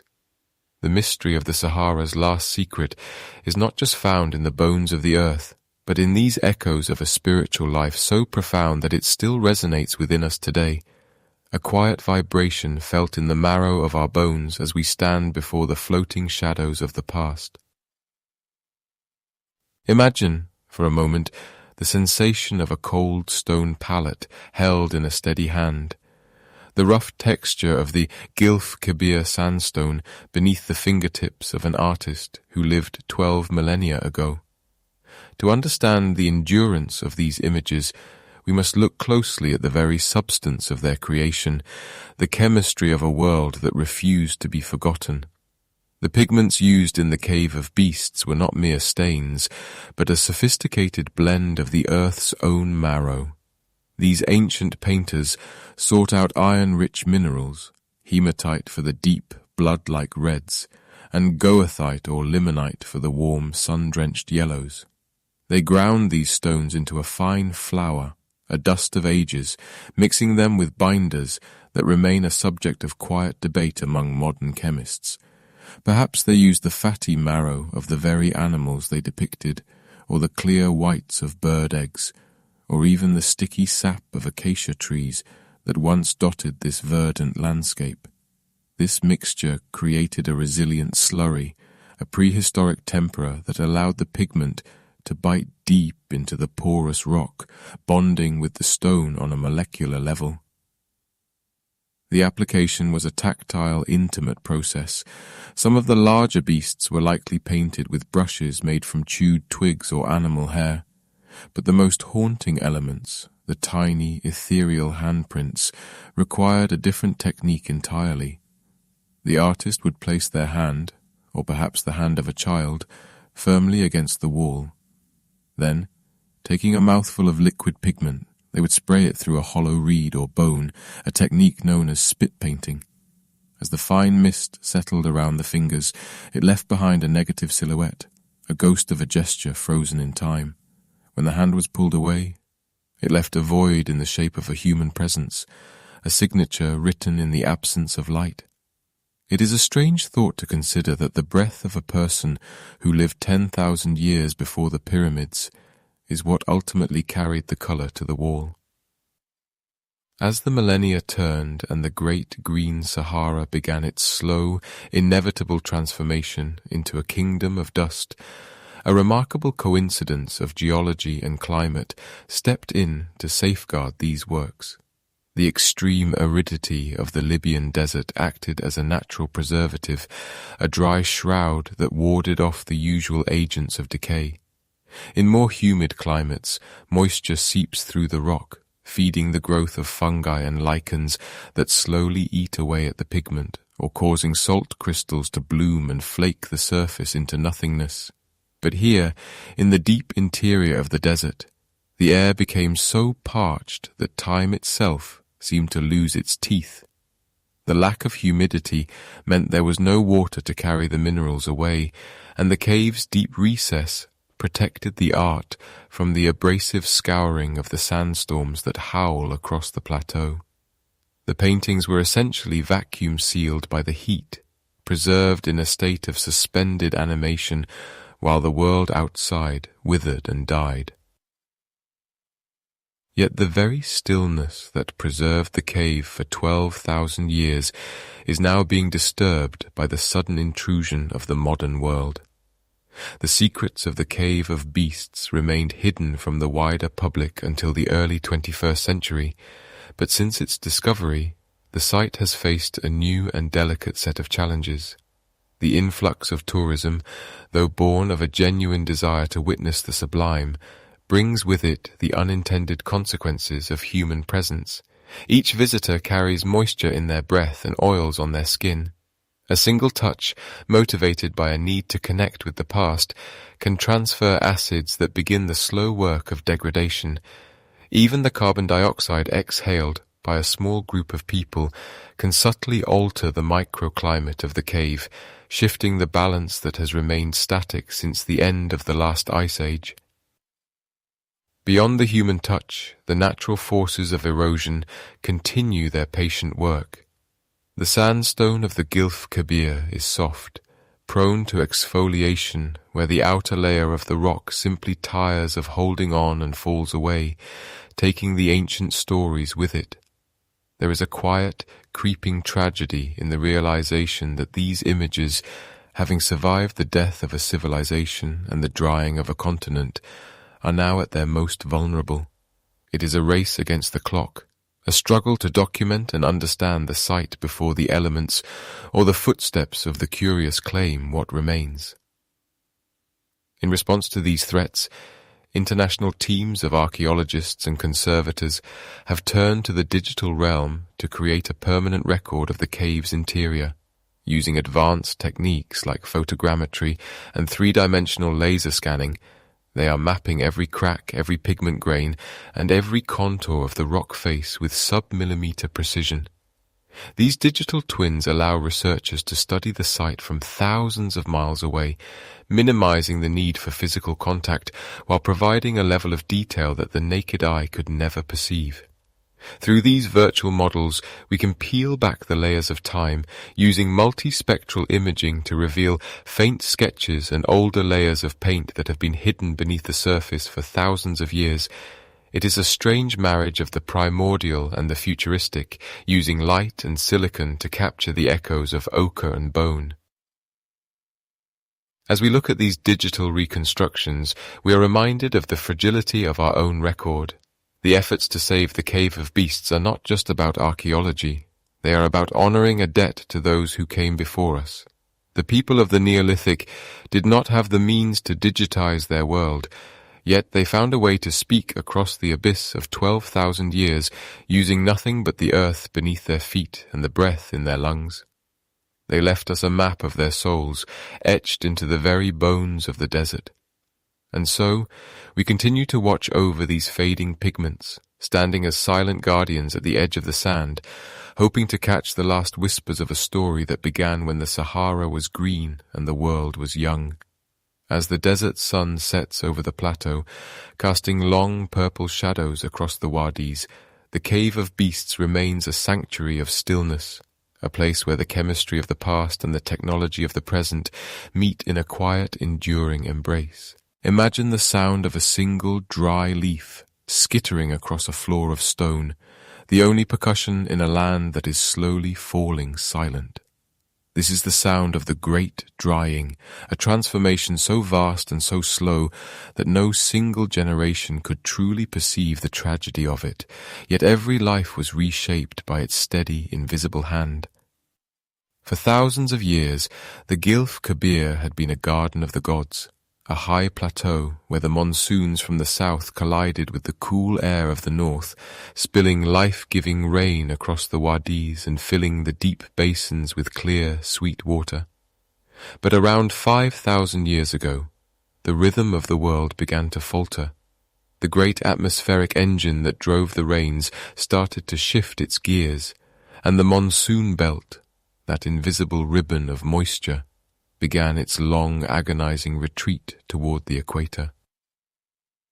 As the rains grew thinner, the green mantle of the Sahara started to fray at the edges, revealing the pale, hungry sand beneath. In the Cave of Beasts, the artists of the plateau began to record a world in transition, though they may not have known they were witnessing the end of an era. We see it in the changing styles of the figures, in the way the vibrant, communal scenes of the early Holocene, the time of the great greening, begin to give way to something more sparse, perhaps even more desperate. The brushstrokes seem to hurry, the pigments become less varied as the rare minerals used to create them perhaps became harder to find. The animals, once so plentiful, start to thin out in the depictions. The giraffes and the elephants, creatures that require vast amounts of water and forage, begin to disappear from the rock walls, replaced by the hardier ostrich and the desert-adapted gazelle. It is a visual ledger of a vanishing world, a record of a paradise being reclaimed by the dust. The water did not vanish all at once. It retreated into the deep places, into the hidden aquifers and the dwindling seasonal pools. And so, the people of the Gilf Kebir followed the water. They moved from the open plains into the deep canyons, clinging to the last vestiges of the green. But even these refuges were not permanent. As the centuries turned into millennia, the heat grew more intense, and the wind began to carry the scent of parched earth, rather than the sweet perfume of damp soil and blooming acacia. The stratigraphy, the study of the layers of earth and debris left behind by time, tells a story of increasing hardship. We find fewer tools, fewer hearths, and a sense of a population that is shrinking, or perhaps simply moving on. The sand, once a distant neighbor, became an encroaching tide. It filled the wadis, choked the springs, and began to pile up against the very entrances of the caves where families had gathered for generations. One can almost feel the weight of that silence, the moment when the last fire was extinguished in the cave of beasts, and the last group of travellers looked back at the plateau before descending into the shimmering heat of the lowlands. Where did they go, these masters of the rock and the hunt, as their world turned to gold and ash? The answer seems to lie to the east, toward the great silver thread of the Nile. As the Sahara became uninhabitable, the river valley, which had previously been a swampy and dangerous wilderness, became the only sanctuary left. This migration was not a single event, but a slow, steady trickle of humanity, a 1,000-year journey toward the rising sun. Many archaeologists now look at the sophisticated culture of the Gilf Kebir and see the seeds of something much larger. They see the origins of the pharaonic civilization not just in the mud of the Nile, but in the memories of the desert. The way the people of the desert organized their societies, their reverence for the cattle that sustained them, and their mastery of symbolic art. All of these elements seem to reappear, transformed and elevated in the early dynasties of Egypt. The beasts of the cave, those strange and headless shadows, may be the distant ancestors of the complex, animal-headed gods that would eventually populate the temples of Luxor and Karnak. The desert was not just a place they left behind, it was the crucible that forged their identity. As the years passed, the Gilf Kebir was surrendered to the wind. The paths were erased, the water holes were buried under hundreds of feet of shifting dunes, and the very memory of the green Sahara began to fade into myth. The desert became a wall, a vast and terrifying void that separated the Nile from the rest of the continent. But the handprints remained, tucked away in the shadows of the cave of beasts, protected by the very dryness that had driven their creators away. The pigments endured. They stayed vibrant while empires rose and fell in the valley to the east, while the pyramids were built, and while the names of the old gods were forgotten. There is a profound loneliness in the thought of those caves standing empty for 4,000 years, with only the occasional sandstorm or the cry of a lonely falcon to break the stillness. The desert is a master of preservation, but it is also a master of isolation. It keeps its secrets by making them impossible to reach. We are left to wonder about the final days of the plateau dwellers. Did they leave with hope or with a heavy sense of loss? Did they tell stories to their children about the land of the high rocks, where the water once fell from the sky in sheets of silver? Perhaps they looked at the Nile and saw not just a river, but a shadow of the life they had lost. The transition from a nomadic, rain-fed life to a settled, river-fed one changed everything: their gods, their laws, their very relationship with the earth. The Great Drying was the catalyst for one of the greatest leaps in human history, but it came at the cost of a world that was intimate, wild, and free. And so, the sand continues to shift, sometimes revealing a fragment of pottery or a flint arrowhead, a tiny breadcrumb left behind by a civilization that vanished into the light. The Gilf Kebir stands as a monument to the fragility of our bond with the environment. It reminds us that the climate is a fickle deity, capable of giving life and taking it away with a slow, rhythmic breathing that spans thousands of years. As we look at the faded outlines of the handprints, we are looking at the last signatures of a people who were forced to say goodbye to their home, leaving behind only the echoes of their presence in a landscape that no longer knows the sound of a human voice. The mystery of their departure is written in the very dust that now carpets the cave floor, a fine golden silt that carries the weight of 12,000 years. Consider, for a moment, the way a river draws everything toward its center, pulling the scattered rains of 1,000 hills into a single pulsing vein of water. As the great green Sahara began its slow, agonizing transformation into a kingdom of dust, the people who had lived among the giraffes and the hippos of the Wadi Sura were forced to follow the retreating moisture. drifting eastward toward the only reliable source of life in a dying world, the Nile Valley. This movement of people, occurring over thousands of years, has led many to whisper of a provocative theory that the Sahara was not merely a wasteland to be fled, but was in fact the true cradle of the pharaonic civilization that would later dazzle the world. The grand temples of Luxor and the silent majesty of the Giza plateau may not have been sudden flickers of genius born on the riverbanks, but rather the final, most sophisticated flowering of a culture that learned its first lessons of survival and spirit under the wide, starry skies of the deep desert. There is a profound sense of continuity that bridges the 12,000 years between the Cave of Beasts and the first dynasties of Egypt, a golden thread of memory that suggests the ancestors of the Pharaohs carried their gods and their myths with them in their packs, tucked away like precious suz waiting for the right soil. When we look closely at the strange headless creature that dominates the walls of the Cave of Beasts, that long-limbed spectral entity that seems to consume or perhaps give birth to the human figures surrounding it, we cannot help but notice a haunting familiarity. In the later Egyptian pantheon, there is a terrifying creature known as Ammit, the devourer of the dead. A composite beast with the head of a crocodile and the body of a lion and hippopotamus, who sat by the scales of justice to consume those whose hearts were heavy with sin.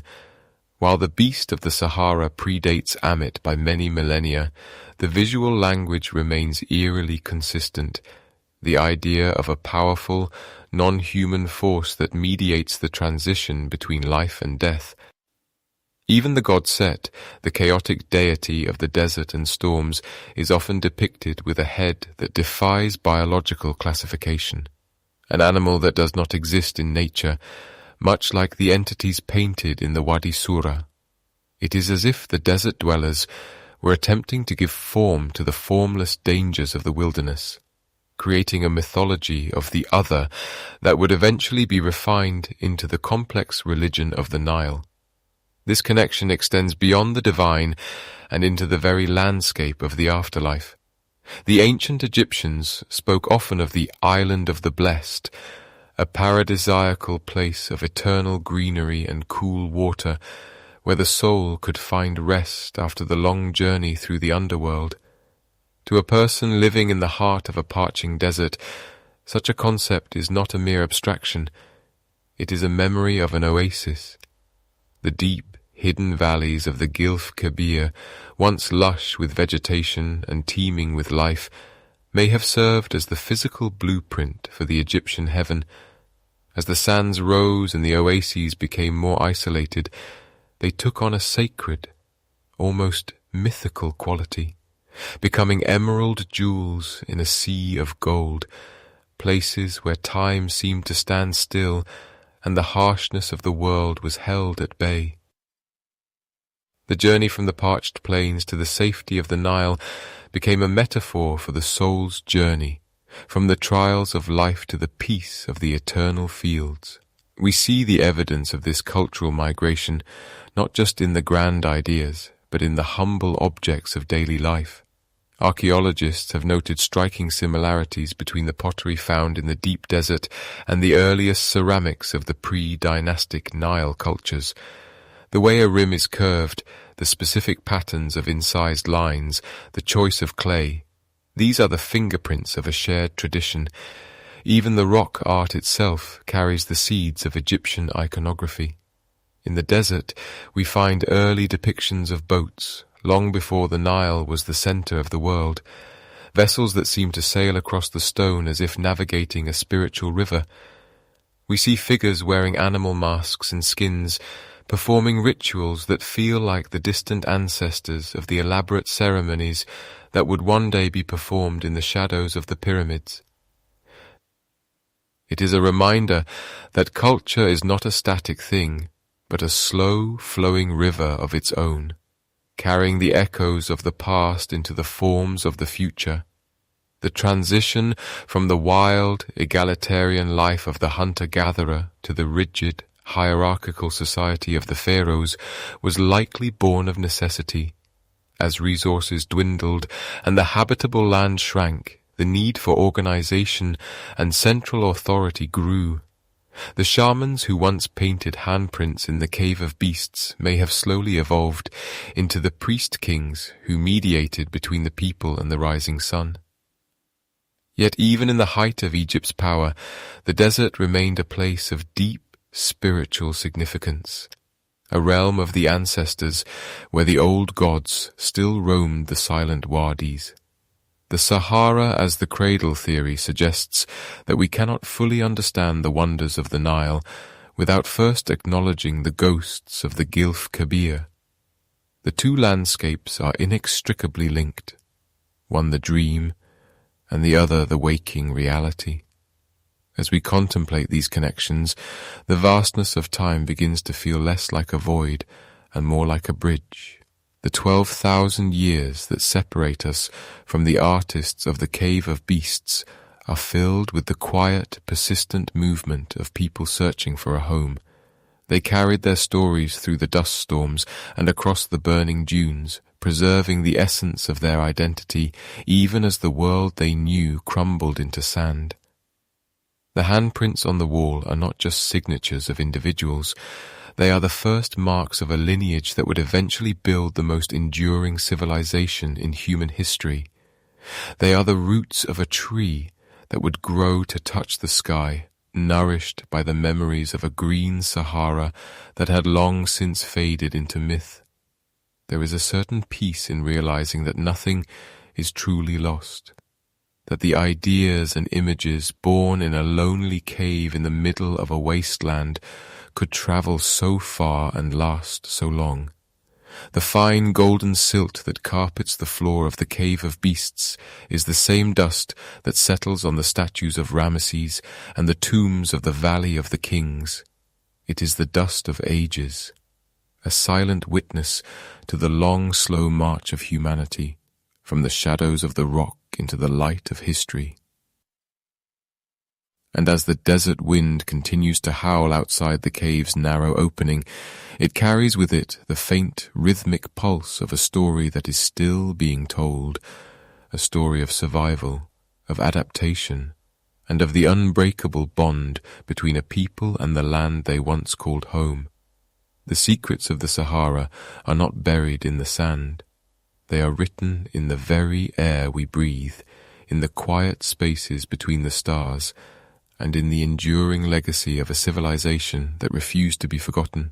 The metallic click of a modern camera shutter is a jarring sound in the silence of the Gilf Kebir, a sharp artificial staccato that feels almost like a transgression against the heavy stillness of the plateau. For thousands of years, the only sounds here were the shifting of quartz grains and the occasional cry of a falcon, yet in the early years of the 21st century, the desert began to echo with the arrival of a new kind of nomad. These were not herdsmen seeking water or hunters following the trail of the Barbary sheep, but seekers of a different sort. Men and women armed with GPS coordinates, high-resolution lenses, and a desperate hunger to map the unmappable. Reaching this corner of the Great Sand Sea is not merely a journey, but an ordeal. A logistical ballet that requires hundreds of liters of fuel, weeks of supplies, and a profound respect for the fact that one wrong turn in the dunes can lead to a quiet, sun-bleached oblivion. It is a place where the map remains stubbornly blank in many directions, and where the distance between 2 points is measured not in miles, but in the endurance of the human spirit. When Massimo Foggini and his companions first stepped into the shadow of the Cave of Beasts in 2002, they were not looking for a revolution in archaeology, yet that is exactly what they found. The discovery sent a ripple through the academic world, a realization that the Sahara's greatest secrets were not necessarily tucked away in the Nile Valley or the coastal reaches of the north, but were hidden in the most inhospitable heart of the continent. Before this moment, much of African archaeology had been focused on the rise of the Pharaohs, treating the deep desert as a void, a barrier that separated civilizations, rather than a cradle that birthed them. But the Cave of Beasts, with its thousands of figures and its haunting tiny handprints, forced a recalculation of everything we thought we knew about the Holocene period. It suggested that 12,000 years ago, this was not a wasteland, but a vibrant, interconnected world where complex spiritual ideas were being traded across a landscape that was lush, green, and teeming with life. As the years passed, a fascinating tension began to emerge in the study of these sands, a quiet tug-of-war between the professional academic and the amateur explorer. In many ways, the Gilf Kebir remains one of the last frontiers where the passionate enthusiast can still make a contribution that reshapes history. Figures like Foggini were not career archaeologists bound by the rigid structures of university grants and departmental politics. They were explorers driven by a singular, almost obsessive love for the desert's hidden corners. This has led to a unique dynamic in Saharan studies, where the raw data is often gathered by those who travel for the love of the journey, while the interpretation falls to the scholars who analyze the stratigraphy, that layering of earth and time, and the radiocarbon dating back in the laboratories of Europe and Cairo.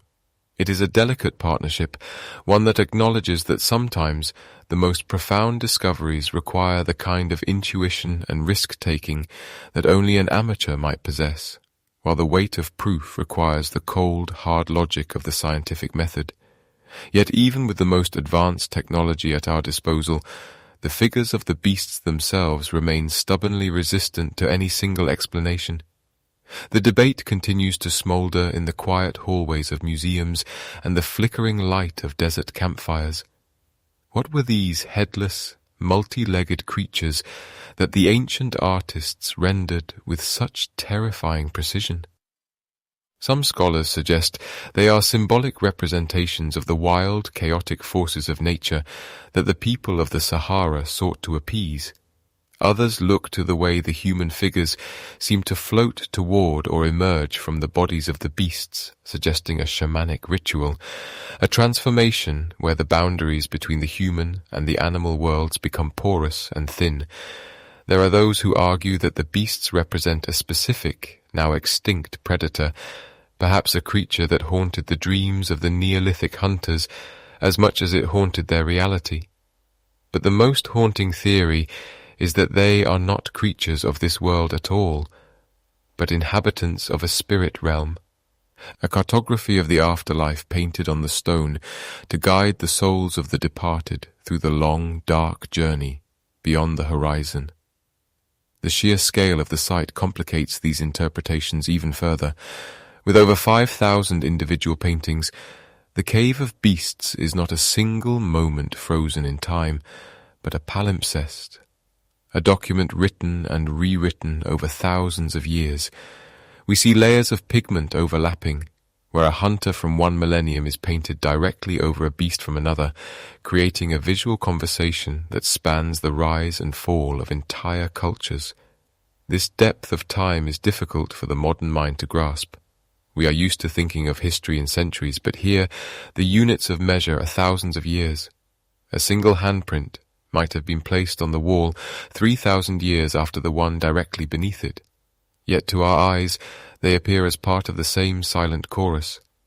It is a reminder of the limits of our own perception, that we are looking at a story whose beginning, middle, and end have been compressed into a single, overwhelming image. And so, the exploration of the Gilf Kebir continues, not just in the physical trekking across the dunes, but in the intellectual pursuit of understanding the minds that once thrived here. Every new photograph, every spectral analysis of the ochre and charcoal adds a tiny fragment to the mosaic, yet the picture remains incomplete. The logistics of modern research in this region are becoming increasingly difficult as geopolitical shifts and the encroaching sands make the journey more perilous than it was even 2 decades ago.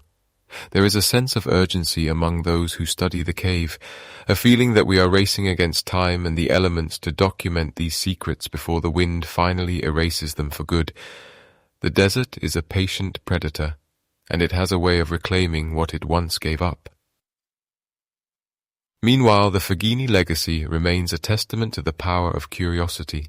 It reminds us that the world is still full of wonders, tucked away in the shadows of plateaus and the folds of the earth, waiting for someone with the right eyes to see them. The Cave of Beasts stands as a bridge between the ancient past and our modern quest for meaning, a place where the 12,000-year-old handprints of children still reach out to us across the abyss of time. As we look upon them, we are forced to confront the mystery of our own origins, to wonder who we were before we became who we are, and what parts of that ancient, desert-dwelling soul still linger within us today. The answers may never be fully known, but the search itself is a kind of homecoming, a way of honoring the ancestors who stood in that same shadow, watching the same stars, and left behind a message that we are only just beginning to learn how to read. The Sahara does not give up its secrets easily, but for those who are willing to listen to the silence, it whispers of a time when the world was young and the beasts were real, and the human hand was a mark of belonging in a vast and beautiful wilderness. The weight of 12,000 years is not something that can be measured by the ticking of a clock or the turning of a calendar page, but rather by the profound and heavy stillness that settled over the Wadi Sura after the rains finally ceased. As the monsoon belts shifted and the lakes evaporated into salt pans, the people who had painted these walls were forced to retreat, following the receding green toward the life-giving waters of the Nile or the deep, hidden aquifers of the south. They left behind a sanctuary that would remain untouched and unseen for longer than the entirety of recorded human history. For hundreds of generations, the Cave of Beasts sat in total isolation, guarded by the shifting dunes and the blistering heat of the great sand sea. While empires rose and fell in the distant north, while the pyramids were raised and the industrial world was born, these tiny handprints remained pressed against the stone, waiting in a darkness that was absolute and a silence that was complete. There is a particular kind of philosophical weight that comes with standing in such a place, a sense that we are looking at a message sent across a vast ocean of time. We often think of our own lives as the center of the story, yet the cave suggests that we are merely a brief footnote in a much older narrative. The permanence of the stone stands in stark contrast to the extreme fragility of human memory. We do not know the names of the artists, nor the songs they sang as they mixed their pigments of red ochre and animal fat. We do not know if the small hands were meant to represent children, or if they were the paws of desert monitors used as sacred talons in a ritual we can no longer comprehend. All of the specific, intimate details that made up their lives, their laughter, their fears, their private jokes, have vanished like the mist over a drying lake. And yet, the hand remains. It is the most basic and profound declaration of existence. I was here. I touched this wall. I breathed this air. Standing within the cool shadows of the cave today, one cannot help but feel surrounded by the ghosts of the green Sahara. The air feels thick with the presence of those who came before, a lingering resonance that seems to vibrate in the very molecules of the rock. When the wind howls outside, scouring the landscape with grit and heat, the interior of the shelter remains a pocket of profound peace, a cathedral of the old world, where the spirits of the headless beasts still roam across the ceiling. It is a place where the boundary between the past and the present feels dangerously thin, as if by closing one's eyes one might hear the distant lowing of long-horned cattle or the soft splashing of water in a pool that has been dry for 6 millennia. The Cave of Beasts does not just hold art.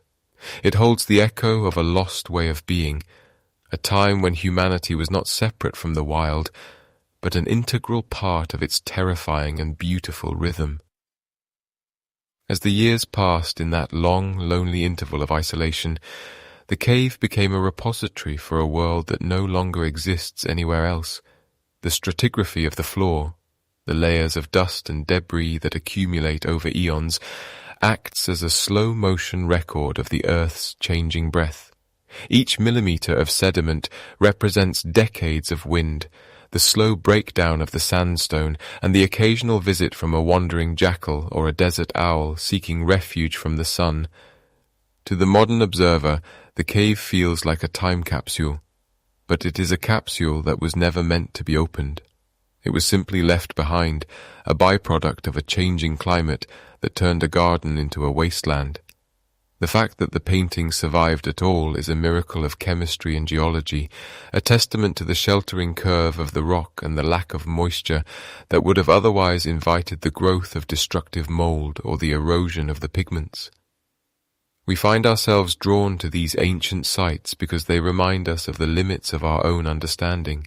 We use tools like radiocarbon dating to pin down a century, and we use high-resolution photography to map every crack in the stone, but the true essence of the cave remains elusive. It is a mystery that resists being solved by the intellect alone. Instead, it must be felt.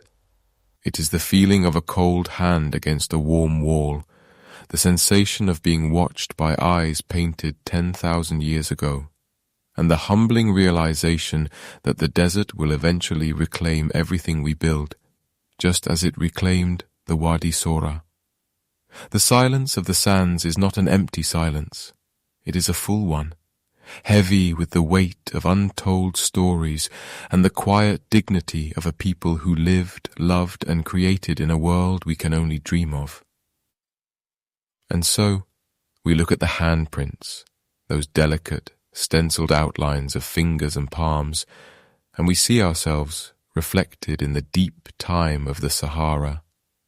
They are a bridge across the abyss, a reminder that despite the vast differences in our technology and our societies, the fundamental human impulse to leave a mark, to tell a story, and to connect with the infinite remains unchanged. The Cave of Beasts stands as a silent sentinel at the edge of the world, a monument to the endurance of the spirit and the enduring power of the wilderness. As the sun sets over the Gilf Kebir, casting long purple shadows across the sand, the cave retreats back into its natural state of repose, a dark jewel hidden in the heart of the desert, holding its secrets close until the next traveler wanders in from the heat, seeking a moment of shade and a glimpse into the soul of the ancient past. To look upon the walls of the Cave of Beasts is to confront a mirror reflecting a world that no longer exists, a world where the Sahara was not a barrier of heat and dust, but a bridge of life. We often think of history as a series of grand events, of battles fought and empires built, but the true story of our species is written in these smaller, quieter moments, in the deliberate choice to press a pigment-stained palm against a cold stone wall and leave a mark that says, simply, "I was here." This site stands as one of the most significant windows into the human soul ever uncovered, challenging our understanding of how our ancestors perceived their place in the universe. It suggests that even 12,000 years ago, in the depths of the Stone Age, there was a profound need to document the relationship between the hunter and the hunted, between the human form and the spirit of the beast. The mystery of the headless creatures continues to haunt the imagination, serving as a reminder that there are layers of ancient thought we may never fully peel back. Were these beasts guardians of the afterlife, or perhaps representations of a chaotic force that the painters sought to tame through their art? We may never know the precise vocabulary of their mythology, but the emotional resonance remains clear, a sense of awe, a touch of fear, and a deep, abiding respect for the natural world. These artists lived through the transition of the Younger Dryas, a period of cooling and drying that reshaped the globe, yet their work radiates a sense of stability and belonging. They were not merely surviving, they were expressing a complex inner life that bridged the gap between the physical and the spiritual. As the centuries stretched into millennia, the green Sahara slowly surrendered to the encroaching sands, and the people who called the Gilf Kebir home were forced to migrate, following the retreating water toward the life-giving banks of the Nile. They carried with them the seeds of a culture that would eventually blossom into the great civilization of ancient Egypt, yet they left behind this silent archive of their origins. The Cave of Beasts is a testament to the endurance of that legacy, a legacy written in ochre and charcoal that has survived the blistering heat and the scouring winds of 12,000 summers. It reminds us that the bond between humanity and the environment is fragile, yet the stories we tell about that bond are remarkably resilient, capable of outlasting the very landscapes that inspired them. The vast arid silence of the desert now holds these images in a state of suspended animation, preserving the echoes of laughter, the chanting of rituals, and the soft scraping of stone on stone. There is a profound peace in the realization that despite the vast gulf of time, we can still recognize the shape of a hand and feel a kinship with the person who placed it there. We are part of a long, unbroken chain of dreamers and observers, all trying to make sense of the beauty and the terror of the world around us. The Gilf Kebir does not give up its secrets easily, but for those who listen to the wind and watch the shifting light, it offers a glimpse into a time when the earth was young and the horizon was filled with the promise of rain. Outside the cave, the day finally begins to surrender its hold on the landscape. The intense, white glare of the afternoon softens into a palette of amber and gold, washing over the rugged plateaus and the undulating dunes. The heat that radiated from the rocks all day begins to dissipate, replaced by a cool, gentle breeze that carries the scent of ancient dust and parched earth. As the sun dips lower, the shadows of the acacia trees stretch across the sand like long, dark fingers, reaching toward the horizon where the sky is bruised with shades of deep violet and indigo. The silence of the desert is absolute. A heavy, velvet quiet that seems to swallow all sound, leaving only the rhythm of one's own breath. High above, the first stars begin to flicker into existence, piercing the darkening canopy of the sky. They are the same stars that the painters of the cave looked upon, the same celestial guides that watched over the herds of giraffes and gazelles as they roamed the lush valleys of the ancient Sahara. The desert is a place where time seems to fold in on itself, where the distance between the past and the present becomes thin and translucent. In this twilight hour, the Cave of Beasts feels less like a relic of a dead age and more like a living presence, a pulse of human energy beating softly in the heart of the wilderness. One by one, the details of the landscape fade into the encroaching night. The jagged peaks of the Gilf Kebir become silhouettes against the starlight, and the vast plains of the Sahara dissolve into a sea of shadow. The cave itself retreats into the darkness, its entrance becoming a mere smudge of blackness against the canyon wall, but deep within that darkness, the paintings remain, waiting in the stillness. The headless beasts continue their eternal dance, and the thousands of hands remain pressed against the rock, standing as a collective witness to the dawn of human consciousness. As the world drifts into a deep and heavy slumber, the image of a single handprint lingers in the mind's eye. It is small, perhaps the hand of a child or a young woman, etched in a vibrant shade of reddish-brown ochre. It is a simple gesture, yet it carries the weight of 12,000 years, a reach across the abyss of time to touch the present. It is a reminder that we are never truly alone in the vastness of history.